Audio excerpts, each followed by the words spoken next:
sí, no sé si quieres empezar por presentarte y contarnos un poco sobre vos y sobre el libro. Bueno, yo soy Juan Carlos Pérez Cortés. Insisto siempre en poner el segundo apellido, que en España es el de la madre, por una cuestión también de género.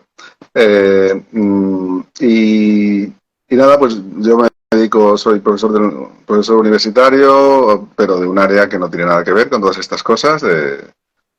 Bueno, mi docencia es sobre arquitectura de computadores y mi investigación sobre inteligencia artificial y aprendizaje automático, machine learning. Pero bueno, esto no tiene nada que ver con el libro, ¿no? El libro es una locura un poco, ¿no? A partir de una necesidad o de una petición de una editorial, en fin.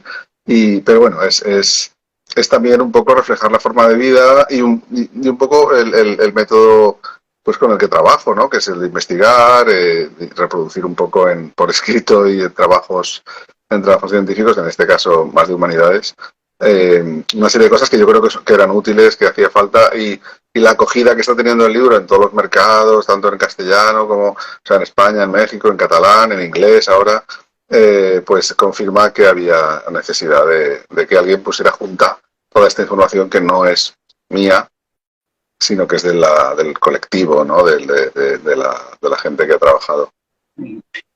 Sí, no, perfecto, y te entiendo perfecto. Igual yo soy ingeniero civil también, entonces no estoy para nada cerca de estas áreas. Y bueno, de Mazamor sí hay personas de todas las áreas, unas que sí están un poco más cercanas a estos temas que en mi caso. Pero como decís, al final es mucha experiencia personal, cómo se viven las relaciones, muchas inquietudes personales también creo que hay ahí que nos motivan a hacer estas cosas. Y al menos tal vez por un poco eh, eh, como ese campo en el que nos movemos a nivel profesional. Al menos a mí el libro me gustó mucho por la forma en cómo está estructurado. Creo que quienes me conocen saben que soy bastante estructurado, entonces el leerlo me pareció maravilloso, como muy fácil de seguir, a pesar de que es un tema bastante complejo y bastante denso. Entonces por ahí tal vez eso ayuda un poco. Y Genial. sí, y ya tal vez para ir entrando en tema, porque, bueno, como les decía, hay muchas cosas que queremos hablar, tal vez no nos dé tiempo de abarcar todo lo que queremos, pero haremos lo posible. Como les decía, también vamos a tener un conversatorio presencial en el que podemos ir un poquito más en detalle. Eso lastimosamente es en Juan Carlos, porque estamos un poquito lejos, pero igual vamos a estar por ahí. Y si tienen preguntas, pueden ir haciendo preguntas como en la cajita de preguntas para que yo las vea en caso de que tengamos unos minutos al final para atenderlas. Y si no, las pueden escribir en el chat, que otras personas de Mazamor están conectadas. Entonces ellos van a ir tomando nota para tener listos para el conversatorio. Entonces si no nos da tiempo hoy, pues tendremos ahí un espacio más adelante para conversar. Entonces, Juan Carlos, tal vez como la pregunta más básica, la primera pregunta es, ¿qué es anarquía relacional? ¿Cómo lo definirías? Bueno, yo lo suelo definir como un marco relacional, un marco para interactuar con las personas, y no solo las personas, sino incluso otras cuestiones como el propio trabajo, proyectos, activismos, eh, cualquier actividad que acaban formando una red de vínculos que están a nuestro alrededor y se trata de no permitir que conceptos como la autoridad o la jerarquía la posesión, el control, etcétera, juegue que intervenga en ese juego de vínculos, ¿no? El tema de hablar también incluso de cosas que no son personas es interesante porque muchas veces nos esclavizan cosas que no son personas, como pues eso, el trabajo, en fin, algunas cuestiones del día a día, ¿no? Entonces, pues se trata de eliminar esa autoridad que ejercemos de una forma que consideramos natural y en ese proceso, o para conseguir esto, lo que hay es una cuestión de construcción, es decir, de entender que realmente lo que hacemos no viene del cielo, no se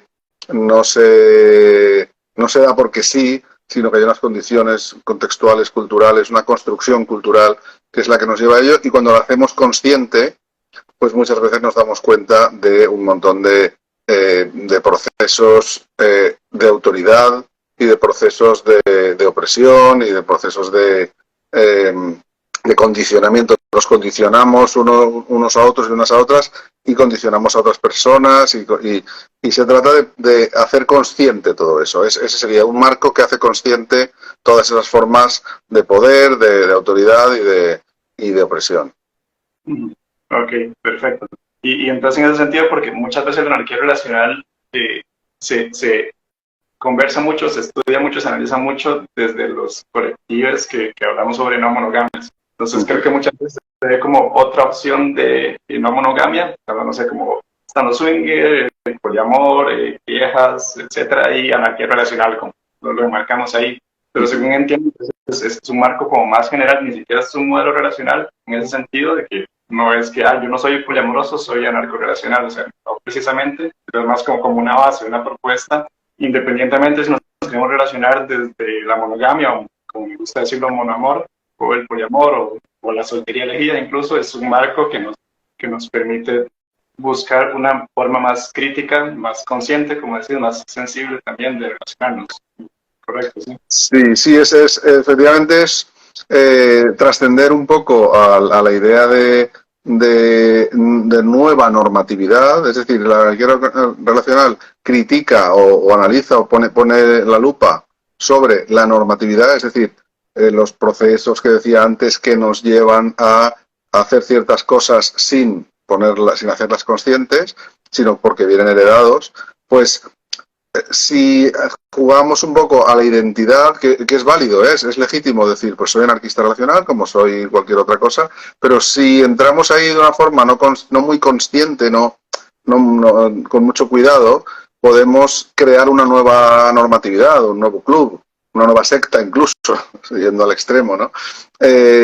Y no se trata de eso, se trata precisamente de evitar que nuestro comportamiento esté determinado por un contrato marco a priori sobre el que no estamos nosotros y nosotras trabajando sobre cada cláusula, sino que lo aceptamos tal y como es. Entonces, si nos llamamos de esa manera, pues evidentemente pues es legítimo, cada uno puede utilizar cualquier fórmula para identificarse, y a veces las identificaciones, pues las identidades son emancipatorias, son útiles, tienen su papel, pero en general yo siempre planteo que no se hable de identidad, sino de sensibilidad.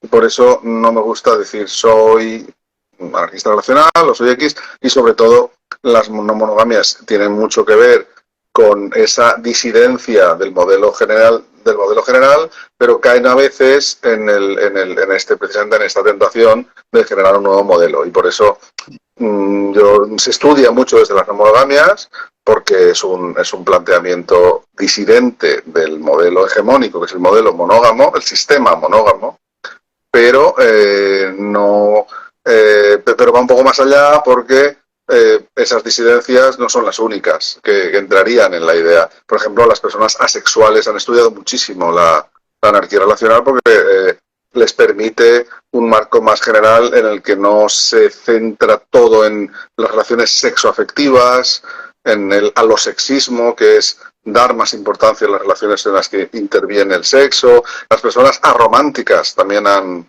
estudiado de forma especial la anarquía relacional por eso.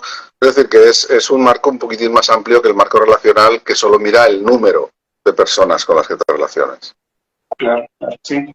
De hecho, yo al menos los primeros acercamientos que tuve en anarquía relacional lo entendía mucho como esta apertura a definir tus vínculos de la forma en que se sienta bien para las personas que están ahí y no según unas categorías preestablecidas. Entonces es totalmente entendible que las personas que más tienen interés en anarquía relacional sean justamente las que no quieren o no caben, digamos, en esas cajitas preestablecidas, en esas categorías. Entonces sí. Por ahí preguntan si va a quedar grabado, sí, la idea es que se quede grabado. De hecho, Juan Carlos, creo que la idea es que también vos lo vas a subir a tu canal de YouTube. Sí. Y sí, bueno, con un poco esa primera pregunta general, otra cosa que quería que conversáramos un poquito son los mitos asociados a la anarquía relacional, porque creo que eso nos permite también entrar un poquito más a fondo. Y creo que tal vez el primer mito, que es lo que se ve mucho, creo que normalmente se entiende porque la palabra anarquía ya tiene como que una carga social muy pesada, que es como anarquía, que es como caos, que es lo que se dé la gana, etcétera. Y eso se transfiere un poco a anarquía relacional. También creo que hay mucha gente que usa o dice soy anarco-relacional como un poco excusa para no asumir responsabilidades, no asumir compromisos, etcétera. Entonces, creo que esto de estar en libertad, digamos, hacer lo que nos dé la gana, no es así, y contanos un poco por qué. Claro. Claro, de hecho el anarquismo nunca ha sido una doctrina, un pensamiento individualista. Existe un anarquismo individualista, existió y sigue existiendo, pero es minoritario. El anarquismo clásico, el pensamiento anarquista es un pensamiento social, un pensamiento de colectivo y basado en los compromisos, en el compromiso de aportar lo que cada persona sabe y puede y es capaz de aportar y de manera que cada persona aporta lo que es capaz y cada persona solo toma lo que necesita, ¿no? de ese proyecto colectivo, ¿no? Pues aquí sería algo parecido, pero en lugar de estar apuntando a las sociedades en su conjunto, a las grandes estructuras sociales como son pues, el Estado, que ejerce una autoridad, digamos, física sobre las personas, o la Iglesia, que tradicionalmente en el pensamiento anarquista ha sido objeto de análisis porque ejerce una autoridad moral sobre la gente, o las élites económicas que también condicionan cómo podemos vivir, ¿no? Pues esas tres cuestiones que el anarquismo clásico ha impugnado, ha criticado, ha puesto en su punto de mira un poco, ¿no? Aquí se convierten o se trasladan a las relaciones cotidianas, a nuestro entorno más cercano, a lo íntimo, ¿no? Incluyendo el sexo, incluyendo la intimidad de cualquier tipo, pero sobre todo los cuidados, porque al final nuestra vida depende de que nos cuidemos, ¿no? Y de quiénes nos cuidamos. Entonces, la burbuja familiar heteronormativa reproductiva, que es la celda básica de cuidado y de responsabilidad en el modelo hegemónico, que es el sistema monógamo, que es el hegemónico en Occidente, ¿no?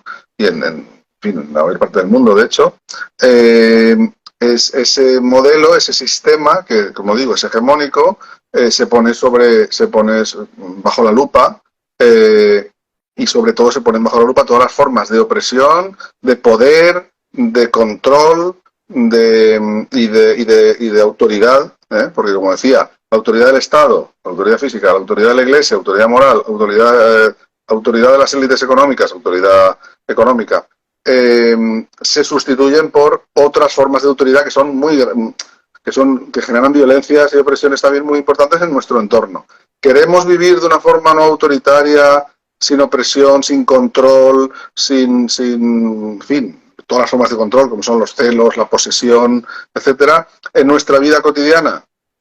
Porque nos parece que la autoridad solo es interesante cuando es absolutamente necesaria, cuando estás defendiendo a alguien que está siendo agredido o algo así, pues sí que hace falta a lo mejor tomar unas medidas de más que tienen que ver con la acción directa, pero si no, queremos vivir de una manera seguramente en lo social y nos olvidamos de que a nuestro alrededor estamos ejerciendo ciertas formas de control y de autoridad. Claro. Y entonces suena un poco lo contrario, que de hecho es un poco relacionado al mito siguiente que iba a decir, que es una ausencia de compromisos y de estructura. Entonces el tema del compromiso más bien, o sea, que es un poco lo que se entiende, que es, no, vivo en eso, soy antirrelacional, entonces no me comprometo, no ofrezco cuidados, cada quien se salva por su cuenta, y más bien es un poco lo contrario, es busquemos una forma de cuidarnos mutuamente, de una forma más horizontal, que sea compromisos así voluntarios, que no haya coerciones o autoridades de por medio, pero sí siempre en la línea de cuidarnos y de buscar unas relaciones En el, que nos incluyan. en el anarquismo históricamente nunca el compromiso ha sido ha sido necesario, o sea, nunca se ha ido contra el compromiso, todo lo contrario. El compromiso de las personas que han participado en toda esa historia del pensamiento anarquista y toda esa historia del activismo, de la acción, de poner los cuerpos, ha sido siempre una historia de compromiso político, en nuestro caso sería compromiso relacional, y de apoyo mutuo, de asociación libre, desasociación libre, y todo libre, pero todo bajo una idea de compromiso y de apoyo mutuo y de cuidado. Claro, perfecto. Y de hecho también, bueno, asociado a ese mito, bueno, hay un tema tal vez es un poquito más profundo que la ausencia de estructura. Me parece que en el libro, y tal vez eso es algo que yo antes de leerlo tenía como un poco el mito, sí, como un poco más agregado, que la idea es como romper con cualquier tipo de estructura, cualquier tipo de etiqueta preestablecida y demás, pero no necesariamente porque, según entiendo, vivimos en un mundo que todavía hay muchísimas desigualdades de raza, de género, de clase social, etcétera, que hay que atender, y muchas veces las estructuras son necesarias para igualar un poco la cancha, por decirlo. Sí, es hacer conscientes estas estructuras y hacerlas y plantearlas en términos de apoyo mutuo. Es decir, no aceptemos las estructuras preestablecidas, que nos vienen dadas, que están como escritas en el cielo, que nos han convencido de que son las naturales. Por ejemplo, la monogamia se vende como el modelo natural de relación del hombre. Me da igual que sea natural, que no sea natural. Tenemos la capacidad, seguramente ir desnudos es muy natural también, pero no en invierno no se nos ocurre. Ahí no hay invierno, no hay tanto invierno como aquí, seguramente, en Costa Rica, pero aquí desde luego en enero nadie tiene, por muy natural que sea, nadie tiene ganas de ir desnudo, ¿no? Quiero decir que se nos han vendido ciertas cosas en una construcción cultural como que son sagradas o naturales, y no tienen por qué ser. Las estructuras son necesarias muchas veces, en general son necesarias estructuras de cuidado, estructuras de cariño, estructuras de apoyo, estructuras de responsabilidad afectiva, por ejemplo, son necesarias, pero son cosas que podemos construir nosotras y nosotros. No son cosas que tengamos que aceptar las que nos han vendido como las únicas posibles, ¿no? Claro, sí, no, ese tema de lo natural me parece también súper interesante. Creo que en el mismo libro, parafraseando, no recuerdo muy bien, pero mencionabas algo, creo que una cita que dice que lo natural es lo que se nos olvidó cuándo y por qué fue impuesto. Exacto. Sí. Pero sí. No, súper interesante. Y de hecho también en el mito siguiente, una palabra que ya por ahí salió, que es como esto de no usar etiquetas. Entonces, sé que tal vez ahí es un poco como que es un poco el objetivo, pero no necesariamente. No sé si nos comentas un poco sobre las etiquetas desde la perspectiva en la que relacionar. Claro, las etiquetas no tienen nada de malo, no son culpables de nada. De hecho, la anarquía relacional y en general cualquier planteamiento más o menos sensato no le echa la culpa a nada en particular de las cosas, ¿no? Y las etiquetas no tienen la culpa de nada. Las etiquetas son útiles, las etiquetas nos sirven para no estar repitiendo frases enteras o párrafos enteros para hablar de cada cosa. El problema que tienen es que cuando las usamos de una forma no tan consciente, pueden llegar a esclavizarnos, podemos llegar a creer a creérnoslas de alguna manera, es decir, convertir las etiquetas que son una cosa descriptiva, convertirlas en algo prescriptivo, ¿no? Que se conviertan en una jaula. De hecho, todo este pensamiento de la anarquía relacional proviene del anarquismo, que es un pensamiento de 200 años o más, pero también de otras cuestiones como las teorías queer, el postestructuralismo, influencias de la contracultura de los años 60 y sobre todo del feminismo, de los feminismos desde los 70 para acá, anticoloniales, etcétera. Y hay una cuestión muy clara que es la performatividad, es decir, que aparece en esas últimas décadas, ¿no?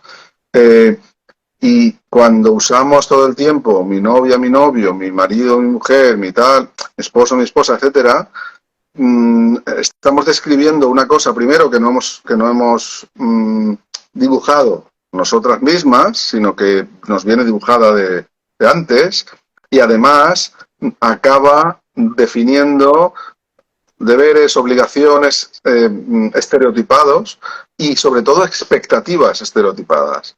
O sea, cuando yo a alguien le llamo tal una y otra vez, pareja, tal, etcétera, partner, pareja, compañero, compañera, acabo muchas veces, si no lo hago muy consciente, que es la alternativa, hacerlo todo consciente, y analizarlo y deconstruirlo, que es un análisis que separa los constructos sociales de lo que no lo son, o intenta definirlo. Si no lo hago así, acabo metido en una especie de jaula, porque la etiqueta acaba esclavizando mis acciones, ¿no? Había una máxima creo que era marxista, que decía, o bueno, no sé, socialista, que decía: vive como piensas o acabarás pensando como vives, ¿no? Pues en este caso es una cuestión más de lenguaje, pero también es muy importante. Es decir, las etiquetas no tienen la culpa de nada, pero cuando las hacemos conscientes, de hecho hay mucha gente en Estados Unidos, hay un colectivo que se llaman Queer Platonic, que se llaman entre ellos mi calabacín, mi zanahoria, etcétera, no como una broma, sino, bueno, como en parte es humorístico, pero tiene su gracia porque al final es desactivar esas etiquetas, ¿no? La etiqueta marido, mujer, pareja, tal, llevan una mochila, tienen una carga de profundidad, ¿no? Entonces desactivar es quitarles ese poder sobre nosotros y nosotras. Sí, no, perfecto. Y justo también las etiquetas muchas veces son necesarias y de nuevo hablamos sobre atender temas de desigualdades, si nos relacionamos con personas que están digamos, en una posición en la jerarquía social, de que son personas racializadas y de diferentes géneros, personas trans, todo esto son desigualdades que se van acumulando, entonces la relación puede que no esté en igualdad de condiciones y muchas veces las etiquetas nos ayudan como a igualar un poco las condiciones, al menos a nivel más íntimo, más personal, pues muchas veces son necesarias, pero sí, importante que sea de una forma consciente y sensible, entender el porqué de la etiqueta, de cuál etiqueta usar, cómo usarla, qué expectativas están asociadas, si por el usar esta etiqueta ya nos pone automáticamente en una jerarquía de afectos, por ejemplo, entonces ya hay que repensar un poquito eso. Y sí, me encanta ese ejemplo de que usaste, que suena como que es una etiqueta al final, como mi calabacín o mi zucchini o lo que sea, pero que ya está cargado con una definición mucho más inclusiva, mucho más que es una relación íntima de pareja importante, digamos, no sé si es de pareja, pero una relación íntima importante, sin ser la tradicional relación sexual. Entonces, sí, ese tema de las etiquetas todavía es complejo y creo que ya también en la práctica es un poco difícil porque es mucho más fácil llamarse pareja, por ejemplo, pero también hay un tema de analizar todo lo que trae eso detrás y simplemente dejar de ser pareja, o sea, puede que no sea como tan fácil, entonces no es que sea tan sencillo de un día para otro, pero sí, como decís de nuevo, el tema de hacerlo consciente y una sensibilidad, por lo menos. El último mito que tenía por ahí anotado es que también creo que pasa mucho, sobre todo en general en las no monogamias, creo que pasa mucho también, que se ven estos modelos como más avanzados, que son como una imposición moral. Primero, si sos monógamo estás como cero deconstruida, entonces todo mal. Si sos poliamoroso, todo bien, pero todavía no, el más avanzado es la energía relacional. Cuando llegas ahí, llegaste ya a la iluminación. Ya. Sí, eso es una mala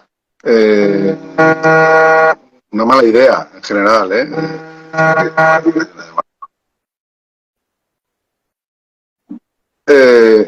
Y no encaja con la no encaja el espíritu, ¿no? Un poco de la anarquía relacional, plantear jerarquías también en los modelos relacionales, ¿no? Entonces,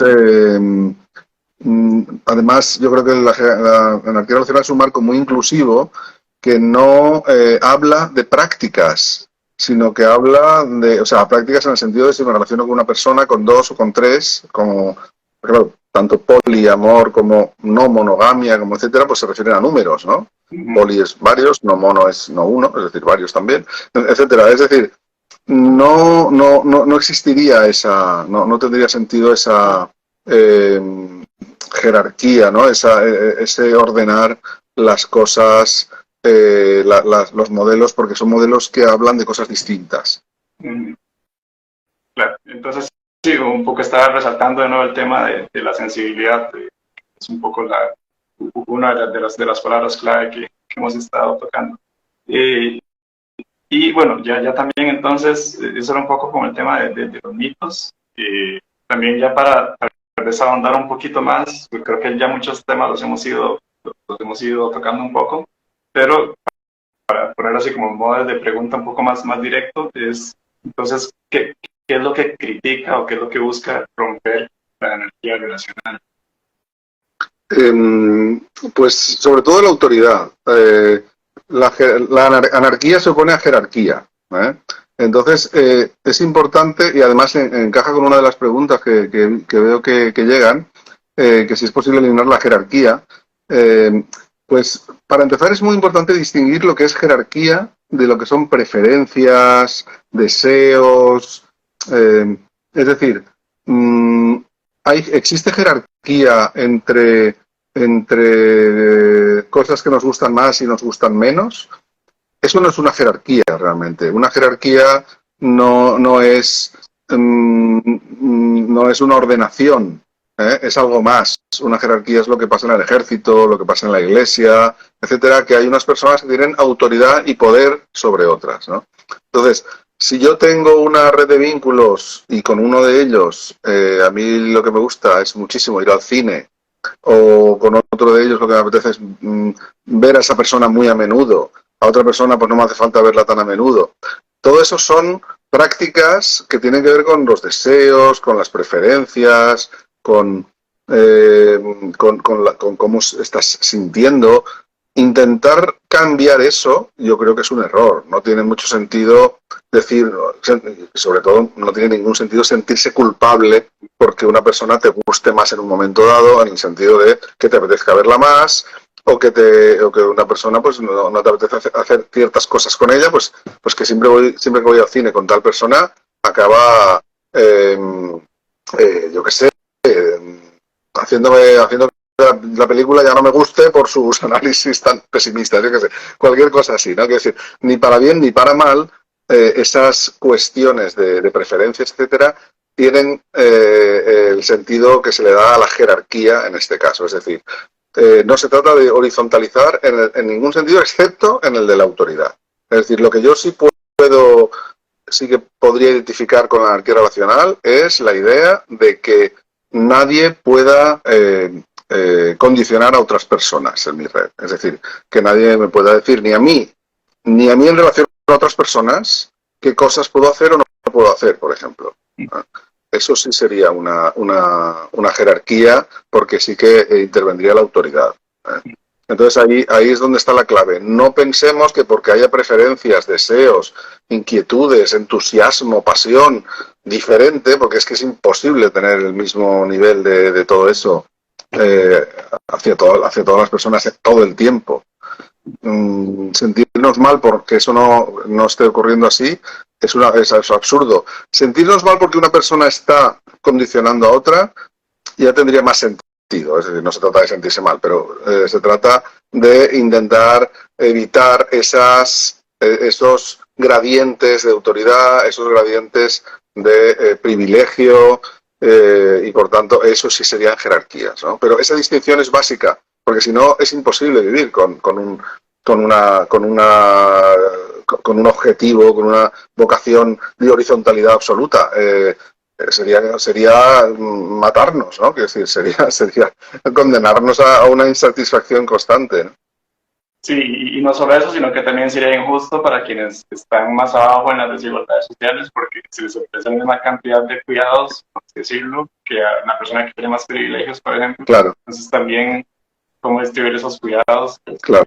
Sí, se trata claro. de un quieres entrar en la situación actual, tampoco sería justo ni siquiera. Claro, claro, hay quien necesita más cuidados, hay quien necesita menos, y en la energía siempre se ha dicho que cada uno de lo que cada uno o cada una de sus posibilidades, y a cada uno o cada una según sus necesidades, ¿no? Y otra pregunta que es interesante, ¿la jerarquía implica sometimiento? La cuestión del poder, de la opresión y del sometimiento es interesante. Siempre hay poder entre las personas, o casi siempre. En el momento en que a mí me gusta a alguien más de lo que yo le gusto a esa persona, ya esa persona tiene un poder sobre mí.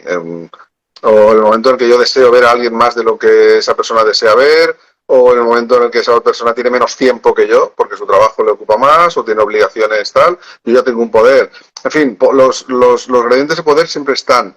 El sometimiento o la opresión viene cuando esos poderes, esas relaciones de poder se convierten, se cronifican y se convierte, siempre van en el mismo sentido. Existe esa como se convierten en una auténtica fórmula de poder cronificado, ¿no? Entonces eso sería el sometimiento, entiendo yo, podría ser esa la definición, es decir, evitar desde luego el sometimiento, pero evitar también el simple hecho de condicionar a otra persona ya estaría en un límite en el que el marco empezaría a rechinar, ¿no? Claro, claro, también. Y sí, bueno, de hecho, una de las primeras cosas cuando empecé a leer el libro, lo primero que hice fue irme al glosario. En el glosario de la definición de jerarquía, y fue una de las primeras cosas que ya me atrapó del libro, porque creo que sobre todo en una monogamia, poliamor, se da mucha la conversación está la jerarquía, porque mucho del enfoque que ha tenido el poliamor es romper la monogamia, pero siempre como desde una perspectiva de pareja. Entonces muchas parejas que tienen años juntos, abriendo la relación, entonces siempre el tema de la jerarquía ha estado muy presente en las conversaciones, de que si está bien, si está mal, que sí, si no. Pero creo que nunca, al menos en el tiempo que yo haya tenido con este libro y a profundizar un poquito, nunca había estado, digamos, el tema o la definición de jerarquía como una autoridad de una persona sobre otra. Entonces creo que eso es lo que estaba haciendo falta para entender esa diferencia. Sí, a mí se me hacían rollos pensando en, ok, pero si quiero pasar más tiempo con esta persona, entonces estoy jerarquizando o no, y bueno, todo un tema. Pero tener esta clave, la autoridad incluida, creo que hace mucha diferencia. Y ya no solo de una persona a otra, pensando en estos términos de poliamor, por ejemplo, si el llamado el veto, si es una relación que tiene veto, eso es un tipo de autoridad, porque la pareja puede estar decidiendo si su vínculo sigue o no con otra persona. O sea, tiene autoridad para decidir sobre esta otra relación que no le compete en realidad. Entonces ahí sí hay jerarquía. Entonces como que eso me hacía falta, y bueno, no solo en las relaciones, digamos, íntimas, sino también entre los tipos de relación. Entonces, un ejemplo que por ahí me resuena mucho es, por ejemplo, esta persona que todos los años, a fin de año, se iba a la playa con sus amistades. Y todos los años lo hacían, era una tradición, hasta que se hizo de pareja, y ya por el solo hecho de tener pareja, ya los paseos a fin de año ya no podía pasarlos con sus amistades, tenía que pasarlos con su pareja. Entonces hay una jerarquía, una autoridad también de la etiqueta, ¿no? De lo que se espera socialmente. Claro. Entonces sí, me gusta mucho cómo entender esto, y como lo decís, que tal vez principalmente los que buscan romper la autoridad de forma de jerarquía, de forma de coerciones, etcétera, etcétera. Sí. A veces son sutiles, las coerciones, los chantajes, el enfadarse, todo eso son formas, de hecho son las peores formas de autoridad, las que no son explícitas, porque ante una forma de autoridad explícita te rebelas, pero ante una forma de autoridad o de condicionamiento menos explícita cuesta más identificarla y cuesta más neutralizarla, es decir, evitarla, ¿no? Claro. Okay, no, perfecto. Y entonces, ante estos tipos de autoridad, normatividades, etcétera, ¿qué es lo que propone o qué se propone de la jerarquía relacional para romper con esto? Claro. La propuesta un poco que a mí me cuadra más y es la que incluyo un poco en esas como ideas de prácticas es una serie de cuestiones que provienen más del feminismo, provienen de este activismo con mirada de género, etcétera, y es muy sencillo, es decir, eh, evitar la autoridad utilizando siempre la primera persona a la hora de plantear, en lugar de acuerdos, que pueden funcionar como transacciones, es decir, yo te dejo hacer esto, tú me dejas lo otro, esto sería como una cosa muy capitalista, estamos muy acostumbrados a ello, se habla incluso de consensos, pero hay que ver los consensos si realmente son consensos o son transacciones, o son cambio de cromos, ¿no? Cambio de estampitas, ¿no? En lugar de eso, yo propongo hablar desde una persona hacia afuera, desde ti hacia afuera, y decir, yo me comprometo a, ¿no? Es decir, hablar de compromisos. Y luego, el segundo ingrediente serían los límites personales, pero también en primera persona. Es decir, a mí no me hagas esto, no me hagas lo otro, pues porque no quiero, porque pues lo que el anarquismo también ha hablado siempre de la autonomía personal, de la soberanía personal, ¿no? Entonces, y el feminismo esto lo ha reflejado en todas las teorías del consentimiento y toda esa cultura del consentimiento que es muy importante, ¿no? Y muy valiosa, y se ha trabajado mucho desde ese ámbito. Entonces, los límites, el límite, es decir, pero no es un límite, no es tú no puedes hacer tal cosa, eso no es un límite personal. Un límite es tú no me puedes hacer tal cosa, pero solo a mí, a mi espacio, a mi realidad, a lo que es mi cuerpo y mi realidad muy cercana, ¿no? Entonces, tanto los compromisos como los límites se pueden forzar y se puede conseguir someter o esclavizar a alguien buscando la manera, pero de alguna forma se te ve más el plumero. No sé si esta expresión se usa mucho por ahí, pero se te ve más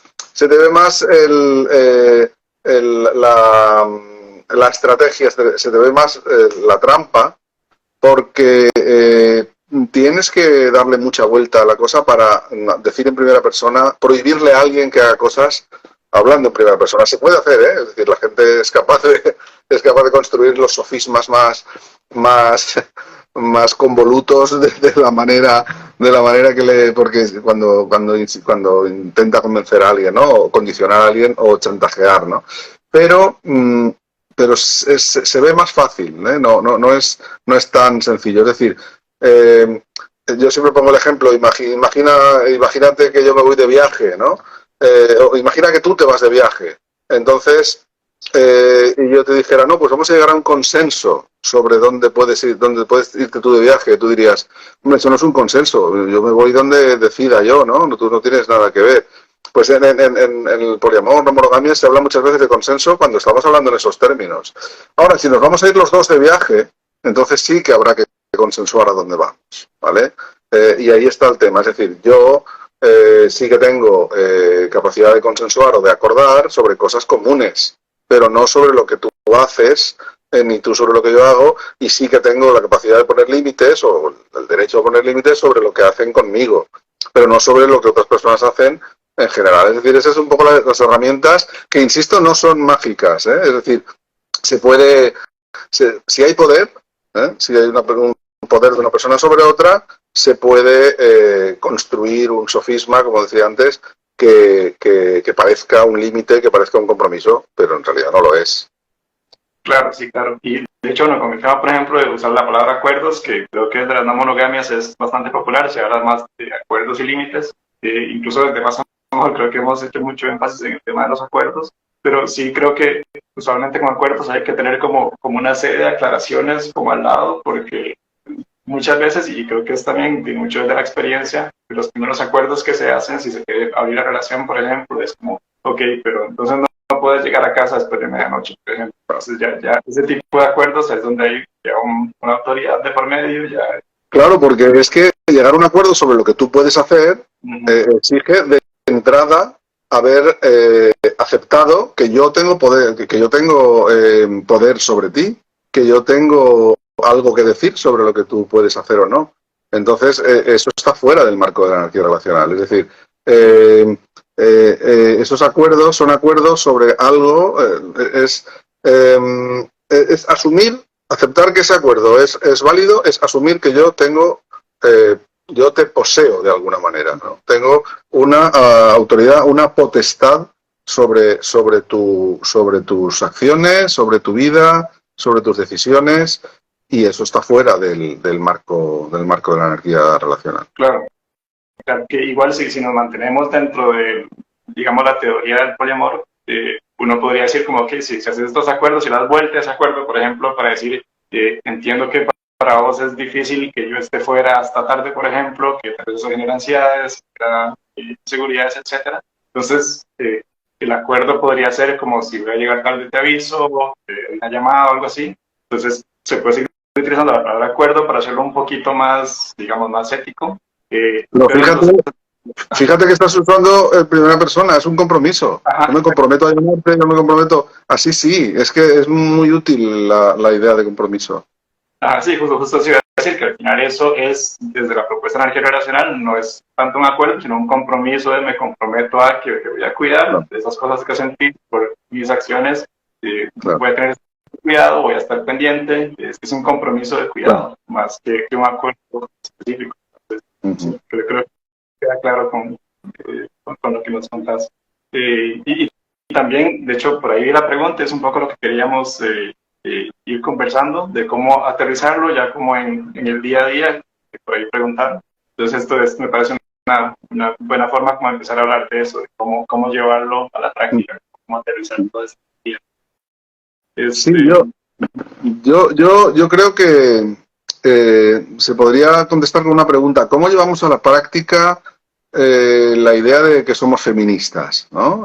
Imagínate que estás convencido de que hay un marco, que es el feminismo, y que quieres vivir bajo, o sea, en esos términos, en términos de ese marco. Pues al final hay una cosa, está claro que se trata pues de estar atenta o atento a los machismos, ¿no? A los micromachismos, macromachismos, a todas las cuestiones. En el feminismo se popularizó hace tiempo una idea que es la idea de las gafas violeta, que son unas gafas que cuando te las pones empiezas a ver todos los machismos que hay a tu alrededor, todos los privilegios que tienen las personas leídas como hombres, todas las dificultades, los cielos de cristal que sufren, todo ese tipo de cosas, empiezas a verlas como si fueran unas gafas de rayos X, ¿no? Pues yo muchas veces pongo el ejemplo de que la anarquía relacional sería lo mismo, pero insisto mucho en que esas gafas nuevas de la anarquía relacional, vamos a decir que son, no sé, verdes, hay que ponérselas encima de las gafas violeta. Lo que no puedes es quitarte las otras. Y también unas gafas decoloniales, unas gafas antirracistas, unas gafas antisenófobas, es decir, todas esas gafas hay que ponérselas todas. Al final no te puede pesar demasiado, ¿no? Pero, y es verdad que al final pesa, ¿eh? Es decir, que esa sensibilidad que añades poniéndote esas gafas, lo que genera es que tu vida sea un poquitín más compleja porque es una vida más consciente y la vida más fácil es la vida inconsciente. Pero bueno, la consciencia, es decir, en la práctica, concretamente en lo cotidiano, yo me pongo unas gafas en las que, o sea, yo de alguna manera tengo o manifiesto o pongo sobre la mesa una vocación muy fuerte de percibir todas las formas de autoridad, ¿no? En lo que se refiere a cómo me relaciono y cómo se relaciona la gente de mi entorno. Con esas gafas automáticamente estarás viviendo independientemente de las prácticas que hagas. Es decir, puedes relacionarte con una persona, con ninguna persona, me refiero sexoafectivamente, ¿eh? Porque suele ser la pregunta suele ir un poco por ahí, ¿no? Mis relaciones sexoafectivas, que son en las que pone más acento el sistema monógamo, porque el sistema monógamo como sistema, no hablo de prácticas monógamas, sino del sistema, de la estructura monógama que es hegemónica en nuestras sociedades, pone el acento en el sexo. Cualquier relación que no incluya sexo es mucho más está mucho menos normativizada, ¿no? Entonces, en cualquier tipo de relación, pero específicamente en las sexoafectivas, hablaríamos de una sensibilidad muy fuerte frente a la autoridad, frente a que unas actitudes, unos supuestos derechos condicionen a otras personas, ¿no? Es decir, unos supuestos sentimientos acaben esclavizando o sometiendo unas personas frente a otras, ¿no? Pues es ponerse esas gafas. ¿Y con esas gafas qué haces? Lo ves. ¿Y con eso que ves qué haces? Pues si eres una persona con privilegios podrás hacer más, si eres una persona sin privilegios podrás hacer menos, si eres una persona que ha acusado fuertemente tu construcción cultural, pues será un infierno y será una disidencia compleja, complicada, porque todo esto es una disidencia frente a lo fácil, que es seguir la corriente y hacer las cosas, porque la gente cuando se etiqueta como tu amiga tiene unas expectativas, cuando se etiqueta como tu pareja tiene otras expectativas. La gente de tu alrededor, frente a ti y frente a esas personas, tiene otras expectativas, ¿no? Y todas esas expectativas tienes que pelear contra ellas. Si eres un hombre blanco, cis, que habla la lengua, o sea, cis hetero, heterosexual, sin pluma, sin racializar, sin problemas económicos, sin no sé qué, pues entonces esas gafas te servirán para decir y hacer lo que el sistema, lo que tu versión del marco te dicta. Si no eres todo eso, seguramente tendrás que nadar contra la corriente, darte con una roca, darte con un tronco que está cruzando el río y al final es posible que acabes, por lo menos a temporadas, manteniéndote en el mainstream, en la corriente para no morir de cansancio. Es decir, yo insisto siempre en que estas cosas son disidencias y las disidencias hay que afrontarlas con la consciencia de la dificultad que conllevan y solo si estás muy convencida o convencido de que el modelo hegemónico no te sirve, a lo mejor es cuando valdrá la pena el esfuerzo. Si el modelo hegemónico más o menos te va sirviendo, pues no hay que tampoco, yo no soy partidario de culpar a nadie de que siga ese modelo. Claro.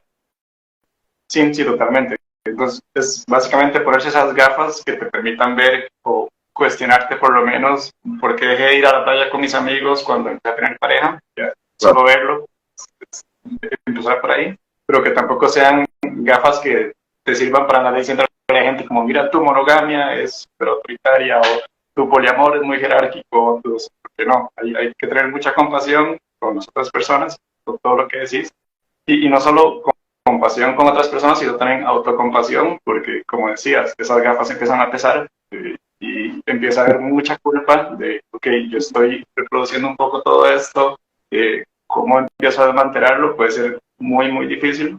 Entonces también mucha autocompasión, también entender que no es algo que se resuelve de la noche a la mañana, y ponerse esas gafas puede ser un poco cansado y emocionalmente muy, muy difícil. Entonces también mucha autocompasión en ese proceso. Y algo más iba a decir, pero bueno, un poco esa es la idea también de la autocompasión. Y bueno, ir incluso desmantelando poquito a poco, o sea, ya el verlo es el primer paso y poco a poco creo que se van teniendo, por ejemplo, mejores acuerdos, empezar a cambiar acuerdos con compromisos, empezar a ver las cosas un poquito diferente y también a ofrecer cuidados más allá de la burbuja.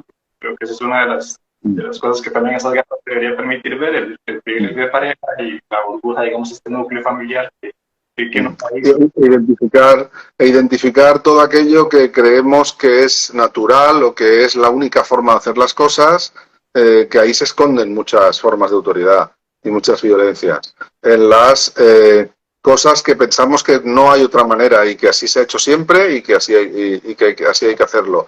Esa identificación, que es lo que en filosofía llaman de construcción, identificar lo que es construcción cultural y lo que no, o sea, que casi todo es construcción cultural, pero bueno, no darle el valor de dogma o de lo natural, de lo único posible, eso es también fundamental.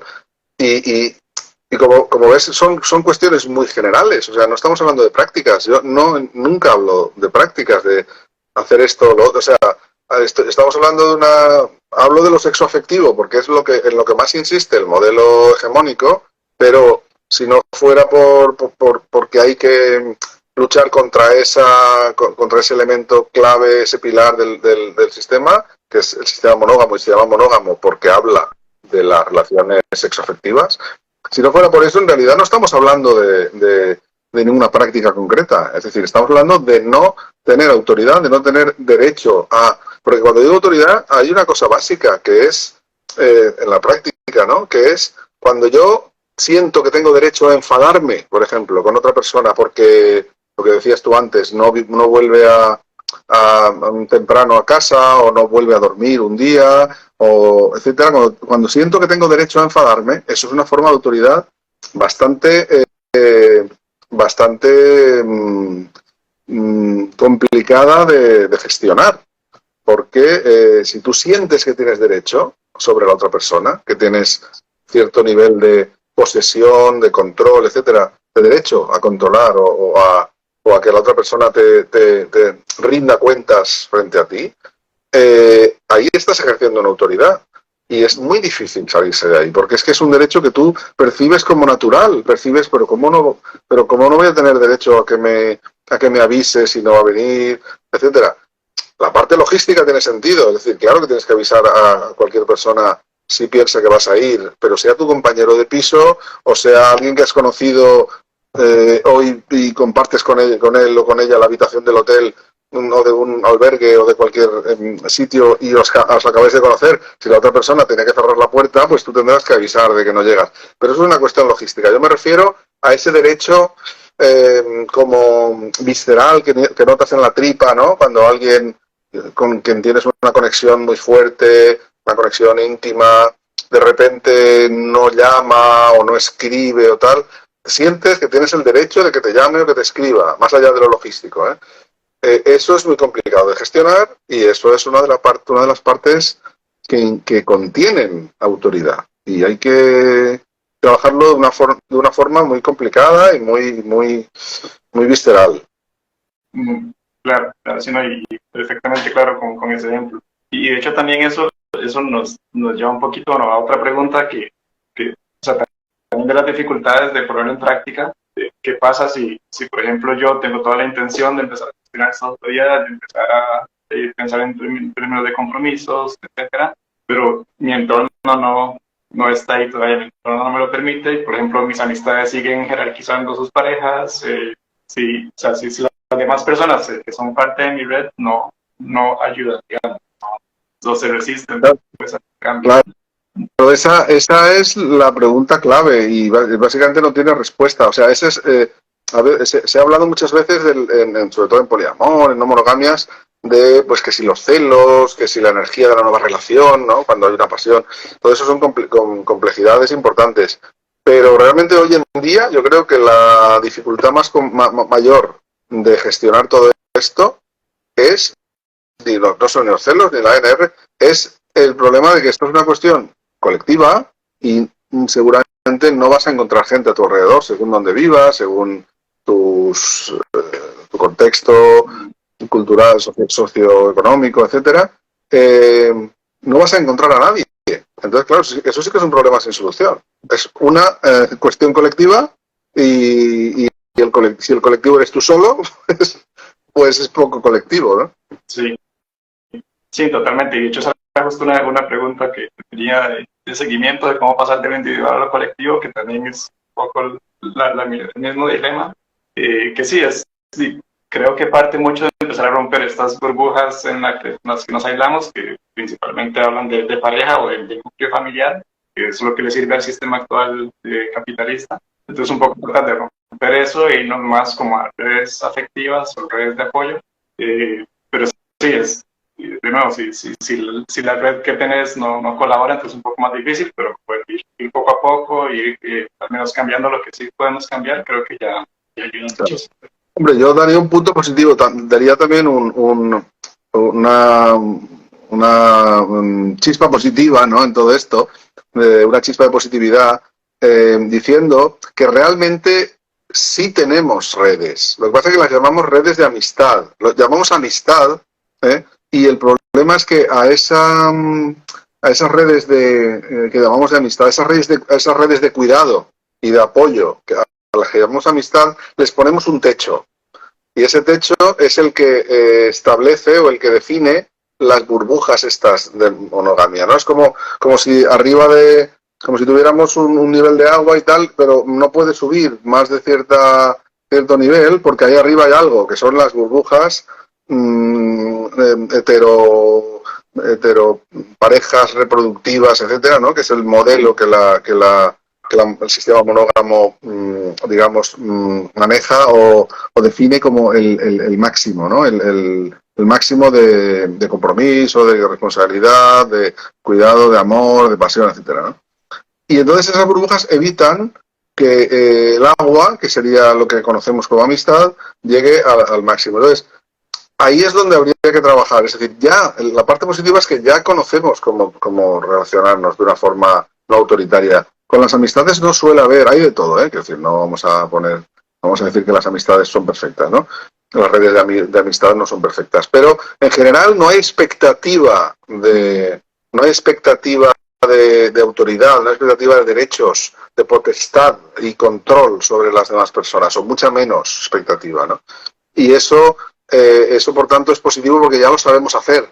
Solo que tenemos como un límite y decimos, no, hasta aquí, ¿no? Porque de aquí para arriba ya está la pareja, ¿eh? Entonces, se trata de eliminar esa parte de arriba, es decir, eliminar ese límite y que esas burbujas de alguna forma se desdibujen y se integren en ese conjunto de cosas que llamamos amistad y que, por tanto, que suba el nivel. Es decir, se trata de igualar al alza, no se trata de eliminar el amor, como algunos otros modelos, por ejemplo, existen por ahí, luchar contra el amor, no, que la culpa la tiene la pareja, la culpa la tiene el amor, la culpa la tienen las relaciones interpersonales. No, la culpa, lo único que tenemos ahí es un límite máximo que podemos jugar a desdibujarlo, ¿no? Y a que lo que ya sabemos gestionar, que son las redes de amistad, lleguen al máximo. No haya una expectativa de que de aquí no se puede pasar. Tú, con tu red, puedes llegar a lo que sea. Y estoy hablando de cualquier tipo de prácticas, aparte de las prácticas propiamente dichas, propiamente íntimas, prácticas de cuidado. Es decir, de irte a casa de un amigo cuando se pone enfermo, de cuidar a sus hijos, sus hijas, de llevarle la comida, que lo hacemos, pero que lo hacemos de una forma menos estructural que cuando es con la pareja, ¿no? Con la pareja lo hacemos de una forma, incluso con la familia de origen también lo hacemos de una forma más estructural. Pues esa estructura que se amplíe y que nuestras redes tengan el máximo nivel. Esa es la idea. El nivel que le damos a la pareja o el nivel que le damos a la familia de origen. Claro, me encanta esa forma de verlo. Y de hecho, bueno, recuerdo, sin ahondar mucho por temas, pero para mencionarlo, en el libro recuerdo una sección que es un poco como una guía práctica de cómo cuestionar y desarmar un poco el privilegio de pareja. Creo que es una herramienta útil para conocer esto. Y también esto creo que está muy asociado, quiero hacer esta última pregunta que tengo, creo que llevamos ya bastante tiempo, pero la cuestión está muy interesante. Y esta pregunta que creo que tiene mucho que ver con, sobre todo, cómo llevar a la práctica, que son las formas de convivencia, porque también parte del sistema es que la convivencia admitible de la pareja, sus hijos, y ya, digamos, para eso, o sea, hasta la arquitectura, digamos, está diseñada para eso. Entonces, ¿qué otras alternativas de convivencia hay? También tenemos experiencia en eso, o igual no personal, pero hace 100 años la gente en los pueblos vivía de una manera mucho menos burbuja. Es decir, las puertas estaban abiertas, todo el mundo tal, a las criaturas las cuidaba una tía, un primo, un vecino, una vecina. Y bueno, y hace 100 años y seguramente en muchos territorios, muchas zonas del planeta todavía ahora, ¿no? Pero yo hablo de mi experiencia, territorial, ¿no? De mi país, de mi zona. Entonces, lo que pasa es que en aquel momento, en esos lugares y con esas prácticas, estaban mediadas por una forma jerárquica autoritaria muy fuerte que era, pues, típicamente la Iglesia, ¿no? La Iglesia y el control del Estado, pero la Iglesia sobre todo, ¿no? Una moral muy rígida a nivel sexual, a nivel de formas de relación, había... Pero si tú, de alguna forma, fueras capaz de borrar esa, ese control de esa autoridad dogmática de la moral religiosa, no de la religión, que es una cosa más epistemológica y tal, sino de la moral religiosa que dictaba una serie de normas que no podías cuestionar. Si quitas eso, también tenemos experiencia en vivir de otra manera. Es decir, ya, ya, ya, ya existen esas ideas de la solidaridad, del apoyo mutuo. Eso se daba y se da seguramente en muchos lugares del mundo. Pues es volver a eso y borrar todas esas formas autoritarias de control dogmático por parte de las morales religiosas o las morales del tipo que sean, si son autoritarias. Ah, ok, perfecto, perfecto. Por ahí hicieron una pregunta recientemente que suena interesante. ¿Qué lugar tiene el matrimonio en la anarquía relacional? Bueno, el matrimonio es una etiqueta de estas que llevan una mochila como un camión de grande, ¿no? Es decir, la palabra matrimonio, que no tiene nada de malo, porque es una palabra, no tiene sentido culpar a las palabras de nada que nos pase, ¿no? Pero desde luego sí que es verdad que es una palabra que tiene una mochila en forma de derechos, obligaciones, expectativas, etcétera. Si tú le quitas todo eso, bueno, pues casi que le has quitado las letras, ¿no? Y las has dejado sin la palabra sin valor, ¿no? Pero si pudiéramos quitarle todas esas expectativas preconcebidas, estereotipadas, que nos preceden y convertimos la palabra matrimonio en vamos a decidir qué cosas hacemos, a qué me comprometo yo, qué límites tengo, tú a qué te comprometes, tal, somos dos, pero también el número 2 del matrimonio también se podría quitar porque también es una estructura preconcebida y, por ejemplo, podría ser de 3, de 4, de 5, en muchos territorios del mundo ya no es solo de hombre-mujer, ya puede ser de 2 hombres o de 2 mujeres, o de personas de género no binario. Es decir, todo eso ya es posible si quitas el número, como hemos quitado el género en algunas zonas del mundo, por ejemplo en España sí que se puede ya. Si quitas el número también y que no sean solo 2, y si quitas todas esas expectativas, pues la verdad es que no sé qué te queda de la palabra, pero lo que te quede podría ser útil. A ver, es una respuesta un poco, al final, un poco cínica, ¿no? Porque si le quitas todo eso ya no tiene sentido llamarlo matrimonio, ¿no? Pero sería esa la cuestión, ¿no? Sí, es un poco lo que estamos hablando bueno, del uso de las etiquetas de una forma consciente y que si se va a usar es porque le funciona por la razón que sea a las personas que están ahí. Entonces, creo que eso es importante. Y sí, bueno, de hecho, ya como para ir cerrando, y creo que han preguntado varias veces dónde conseguir tu libro, que hay gente interesada, muy bien. Nosotros conversamos con Librería Dulúos, que están ahí en Barrio Den. Esto, de hecho, podemos conversarlo, pueden enviarnos un mensaje a Más Amor también si están interesados, pero la idea es hacer un pedido, ojalá colectivo, porque lo colectivo siempre es mejor. Entonces, para mandar a traer varias copias, que salga un poco más económico y pues, tener la opción de tenerlo en físico. También sé que se puede conseguir en Amazon, pero bueno, están esas opciones.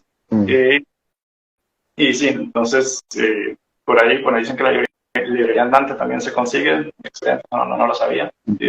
Pero bueno, hay opciones de conseguirlo, nos pueden escribir, pueden buscar en estas librerías. Hay una edición mexicana y una edición española. No sé cuál de las dos será más fácil de obtener. Se les puede preguntar a las librerías porque son editoriales distintas, ¿no? Y zonas del mundo que a veces a veces las cuestiones fronterizas hacen que México, que lo tenéis más cerca, sea más complicado que Europa. No sé, depende de cosas que se nos escapan.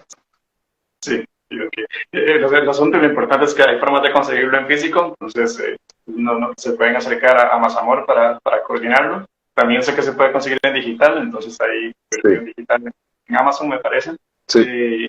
Y Bueno, en bueno, Amazon y en cualquier plataforma, no está editado en castellano, no está editado en Amazon, está editado con una plataforma genérica que llega a todos sí, sí. perfecto, perfecto. Y sí, bueno, también recordarles que la idea es que en un par de semanas, tal vez si Diana o alguien por ahí en el chat me recuerda la fecha, pero me parece que era para el 6 de mayo, si no me equivoco, sábado 6 de mayo, y me confirman. Vamos a hacer este conversatorio presencial, igual lo vamos a estar anunciando en nuestra página, entonces para que estén atentos, si les interesa seguir conversando sobre este tema, ver un poquito más a profundidad, 6 de mayo. Ojalá pudiera estar ahí.